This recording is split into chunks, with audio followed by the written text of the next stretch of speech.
Hello बच्चों, welcome to class. आपका platform में आपका स्वागत है। हम लोग जो है बिहार मैट्रिक परीक्षा में जो संस्कृत बुक पढ़ना आप लोगों को, उसका जो चौथा चैप्टर को स्टार्ट कर रहे हैं, जो संस्कृत साहित्य लेखिका के नाम से। किसके नाम से? संस्कृत साहित्य लेखिका के नाम से, जो एक निबंध है। देखिए, इससे भी क्वेश्चन आपको जनरेट होता है। क्वेश्चन क्या आता है कि संस्कृत साहित्य लेखिका इनमें से कौन है? पद है, निबंध है। तो आपको यहाँ पर लिखना है कि संस्कृत साहित्य लेखिका जो है एक निबंध का रूप है। ठीक है, चलिए इसमें जो है इसके जो क्या चैप्टर में पढ़ने हैं उसको हम लोग जानते हैं। सबसे पहले कुछ थॉट के साथ कि असली सफल व्यक्ति वो है जो दूसरों को सफल होने में मदद करता है, ना कि वो जो अपनी सफलता का दिखावा करे। यानी जो दूसरों को प्रेरणा करे, अपना जो सीख लिया उससे दूसरों की मदद करे, यही एक सफल व्यक्ति का निशानी होता है। ठीक है ना? तो जो संस्कृत साहित्य लेखिका है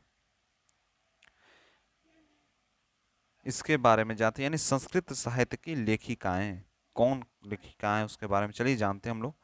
दोनों संस्कृत में और हिंदी में दोनों हम लिख दिए यहाँ पर, कोई भी दिक्कत नहीं होगा। आप क्या कीजिएगा, संस्कृत है तो आप पढ़ भी सकते हैं, वीडियो सुन लीजिए, स्क्रीनशॉट लेना है स्क्रीनशॉट ले लीजिए। ठीक है ना? देखिए, बोलता है विपुल संस्कृत साहित्य विभिन्न काव्य भी शास्त्रकारस्य सर्वचित्तम वैदिक कालद्वीम शास्त्राणाम काव्यनाचम रचने संरचने यथा पुरुष ददचिता अभवनम तदेव त्रिद्योपि दताधानम प्राप्तेनम वैदिक युगे मंत्रयानम दर्शन न केवल ऋष्य प्रच्युत ऋषिका अपि सन्ति ऋग्वेदे चतुर्विशपदे च पंच ऋषिका मंत्र स्थावो है ना निर्दिश्यति यथा यमी अपाला उर्वशी इंद्राणी वागाभिर्नि इत्यादि। बोलता है कि विशाल संस्कृत साहित्य अनेक कवियों का एक शास्त्रकारों द्वारा अत्यधिक समृद्धि किया गया है। वैदिक काल के आरंभ में ही शास्त्रों का काव्य की रचना और संरचना में पुरुष के समान स्त्रियां भी सावधान थीं। वैदिक युग में ऋषि एवं ऋषि पत्नी दोनों ही मंत्रों की रचना करते थे। ऋग्वेद में 24 और अथर्ववेद में 5 ऋषि पत्नियां उल्लेखित हैं। देखिए, क्वेश्चन यहाँ भी बन सकता है कि ऋग्वेद में कितने स्त्रियां जो हैं पत्नियां उसमें उल्लिखित है। तो ऋग्वेद में 24, अथर्ववेद में 5 होती हैं। बात किया जाता है कि कौन कौन है, तो देखिए यमी अपाला उर्वशी इंद्राणी वागाभृणी आदि इस सारे इसके अंतर्गत आते हैं। नेक्स्ट बोलता है बृहदारम कोपनिषदिम याज्ञवल्क्य पत्नी मैत्रेयी दार्शरुचनावर्ण्यता याज्ञवल्क्य आत्मत्व शिक्षति जनकस्य साभ्यम शस्त्रकुलम गार्गी वाच्यन्वी तिष्ठति सम महाभोप्य जीवन प्रांतम वेदांतनुप्रायम सुलभायम वर्णम लभ्यते। बोलता है कि जो बृहदारण्य उपनिषद में याज्ञवल्क्य की पत्नी मैत्रेयी, अब क्वेश्चन बन के आता है कि याज्ञवल्क्य की पत्नी का क्या नाम था? तो याज्ञवल्क्य की पत्नी का नाम मैत्रेयी था। 3 ऑब्जेक्टिव यहाँ पर आपको बन के आ गया। बोलते हैं कि दार्शनिक रूप में वर्णित की गई है, जिनको याज्ञवल्क्य जी के आत्मत्व की शिक्षा देते हैं। जनक की सभा में शास्त्रार्थ कुशल गार्गी नामक विदुषी रहती थी।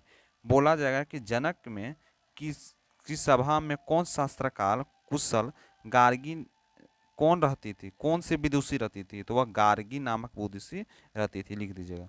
महाभारत में जीवन पर्यंत वेदांत अध्ययन में स्त्रियां रही है, यह बात आसानी से वर्णन में क्या है मिलती है। बात करते हैं जो लौकिक संस्कृत साहित्य प्रेरणतम चत्वारिस्तम यित्रवाणम सर्व स्तम पदयानि स्फुटरूपम इत्यस्तुति लभ्यन्ते तासु विज्ञांग प्रथम कल्प वर्तते सा च श्यामवर्ण सिद्धिति पद्येनाणम स्फूर्ति भवति। बोलता है कि लौकिक संस्कृत साहित्य में प्राय 40 कवित्रियों का और 150 पदें स्पष्ट रूप से जहाँ तहाँ प्राप्त है। बोला जाए कि लौकिक संस्कृत साहित्य में कितने चालीसा हैं कवित्रियों के, तो लिखेंगे 150 पद, 100 हैं, 150 पद हैं जो स्पष्ट रूप में बताया गया है। ठीक है, इनमें विज्ञांगा एक प्रथम कल्प है। विज्ञांगा क्या है, प्रथम क्या है, तो कल्प होती है। यह श्याम वर्ण की थी, और विज्ञांगा किस वर्ण की थी, तो श्याम वर्ण की, उसका रंग जो था श्याम था, श्यामला था। ठीक है, इस पद में स्पष्ट होता है।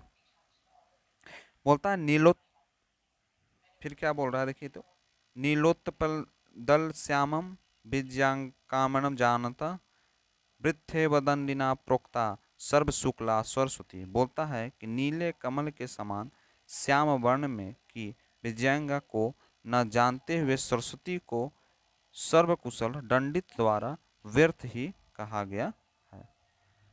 फिर बोलता है कि तस्या कालम, तस्या कालः अष्टमस्त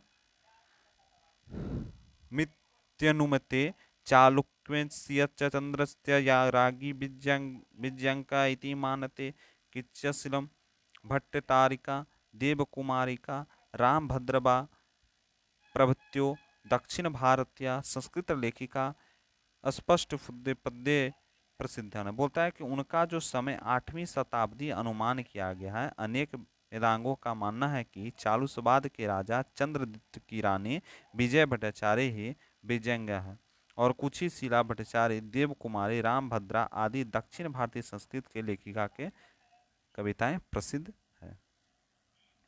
बोलता है विजयंगे राजो निस्ति संस्कृत साबरे कृप्रासनम आसनिदम विविधमे तेस्मद पूरेपि संस्कृतचारकुशलम रागवलस्य भवनम कंपयारस्य चतुर्विंशम रागी गंगादेवी मधुर विजयम इति महाकाव्यम सौवाणिनी वामिनो मधुरे विजयं विजय घटनाम श्री चालसत्य त्रयाल के इसको कहते हैं समनिवेशः, समनिवेशः आवर्जको वर्तते। बोलता है कि विजयनगर में राजा ने संस्कृत भाषा की रक्षा के लिए जितना प्रयास किया वह ज्ञात ही है। उनके अंतःपुर से संस्कृत में कुशल रचनाकार हुए, और 14वीं शताब्दी में जो कंपन राय की रानी गंगा देवी मधुरा विजय नामक महाकाव्य की अपनी स्वामी विजयघटना के आश्रम में रचना की। उनमें अलंकार का सुंदर प्रयोग किया गया है, इनको अच्छा से सजाया गया था। ठीक है, फिर बोलता है उसके बाद क्या बोल रहा है कि तस्मी जो नेक्स्ट बोल रहा है श्लोक किसका, संस्कृत साहित्य का, कि तस्मीन मंत्यो राज्ये षोडशते शासनम कुर्वतः अच्युतरास्य राज्ञी त्रिबुलम्बा वरदामिनी काम्पिनिनो नामकः पौड़ चंपूकाव्यरस्ता तत्र संस्कृत गद्यस्य छठा समस्त पादबल ललितपद विन्यासेन चातीव शोभते संस्कृत साहित्य प्रयुक्त दीर्घतम समस्त पदानि तत्रैव लभते। बोलता है कि उनके ही राज्य में 16 शताब्दी की राज करते हुए अच्युत राज की रानी त्रिबुलम्बा, यानी अच्युत राज की रानी कौन थी, त्रिबुलम्बा थी। ठीक है, ने वरदाम्बिका परिणाम नामक विशाल चंपू काव्य की रचना की। उसमें संस्कृत गद्य की छठा तथा सुंदर पद्य विन्यास अति रमणीय है। संस्कृत साहित्य में लंबे समस्त पद का प्रयोग उसी में हुआ है। फिर बोलता है आधुनिक काले संस्कृत लेखिका पांडित्वा क्षमा राव, जिनका जो है 1890 से 1953 तक नामधेय विदुषी अतीव प्रसिद्ध। यहाँ से यहाँ तक में इनका नाम जो विदुषी ज़्यादा प्रसिद्ध था। तथा स्मितम शंकर पाडुरंबा पंडित से महत्व विदुषो जीवन चित्तम संकरतम अतिरच्यतम, बोलता है कि आधुनिक काल में संस्कृत लेखिका में पंडित क्षमाराव नाम की एक विदुषी बहुत ही प्रसिद्ध थी। तो बोला जाएगा, क्वेश्चन क्या आएगा, आधुनिक काल में कौन विदुषी के रूप में प्रसिद्ध थी? तो पंडित क्षमाराव। ठीक है। उन्होंने अपने पिता पंडित शंकर पांडुचेरी को महान विद्वता जीवन चरित्र शंकर चरित्रम की रचना की। शंकर चरित्रम की रचना किसने की? महान विद्युषी चरित्र की शंकर चरित्रम की रचना की, जो शंकर पांडुरम की महान विद्वता जीवन चरित्र की रचना कौन की? पंडित शंकर, और उनके पिता थे किनके? क्षमारव। फिर बोलता है गाग्रदर्शन प्रभति सत्याग्रहतम मीरा लहरी कथा मुक्तावली विचित्र प्रसिद्ध यात्रा ग्राम ज्योति इत्यदेनम अनेकानम पद्येन पद्यग्राथम परिणत्ये वर्तमान काले लेखकासु कवित्रेषु पुष्पादीक्षित वनमाला भावालंकार मिथिलेश कुमार मिश्र प्रभिद्योदिनम संस्कृत साहित्यम पूरयंती। बोलता कि गांधी दर्शन से प्रभावित होकर उन्होंने सत्याग्रह गीता, मीरा लहरी कथा, है ना, मुबकताली विचित्र प्रसिद्ध यात्रा, ग्राम ज्योति इत्यादि अनेक गद्य पद की रचना की। इस समय लेखक जो हैं कार्य में संकलन कवित्रियों के पुष्पा दीक्षित, वनमाला भवलाकर, मिथिलेश कुमारी मिश्र आदि आए दीन संस्कृत साहित्य को पूरा करने के लिए, है ना। तो आज का जो क्लास है संस्कृत साहित्य लेखिका का, वह आपका कंप्लीट होता है। ठीक है। तो आपका जो है चौथा भी लेक्चर आपका संस्कृत में समाप्त हो रहा है। ठीक है। ऐसे ही करते हुए सारे लेक्चर आपका समाप्त हो जाएंगे। तो मिलते हैं क्लास में। चैनल पर नए हो, चैनल को जो सब्सक्राइब कीजिए, दोस्तों तक शेयर करना ना भूलें। Thank you.